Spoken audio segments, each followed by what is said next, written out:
Corona ఏదైతే ఉందో దీనికి సిమ్టమ్స్ లైక్ ఫీవర్ కానివ్వండి, కోల్డ్ కానివ్వండి ఇవన్నీ చూసాము. మ్యాక్స్ ఒక 1 వీక్ వరకు పట్టేది మనకు కరోనా ఉంది అని కన్ఫర్మ్ చేయడానికి. మరి దీని యొక్క సిమ్టమ్స్ ఏంటంటారు? కరోనా విషయంలో ఏం జరిగింది, మనకి బయటపడి తెలిసేసరికి ఆల్మోస్ట్ బాగా స్ప్రెడ్ అయిపోయింది. ఇప్పుడు ఈ pneumo virus human meta pneumo వైరస్కి సంబంధించినంత వరకు కేసెస్ వస్తున్నాయని చైనాలో తెలిసిన తర్వాత మనం అప్రమత్తం అయ్యాం. అప్రమత్తం అవ్వడం అంటే ఏంటి, లక్షణాలు కనుక్కున్నాం. లక్షణాలు అంటే ఏంటి, వైరస్ సంబంధించినంత వరకు సాధారణంగా అన్ని ఒకటేలాగా లక్షణాలు ఉంటాయి.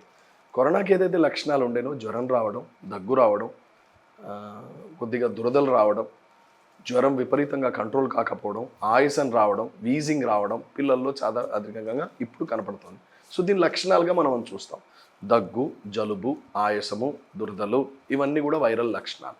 సో ఇవన్నీ మనం గమనించి ఒకవేళ కనుక ఇది 1-2 డేస్లో తగ్గకపోతే అది అనుమానపడాల్సిన అవసరం ఉంటుంది, అబ్జర్వ్ చేయాల్సిన అవసరం ఉంటుంది. అబ్జర్వ్ చేసి కనుక ఇంకా తగ్గకపోతే దగ్గరలోని డాక్టర్కి, మీరు క్వాలిఫైడ్ స్పెషలిస్ట్కి చూపించినట్టయితే అతను దీన్ని స్క్రీనింగ్ చేసుకొని ఇది వైరలా కాదా క్లినికల్గా చూసుకున్న తర్వాత ఏ మందులు పెట్టాలనేది చూసుకొని ముందరికి వెళ్ళాల్సిన అవసరం ఉంటుంది.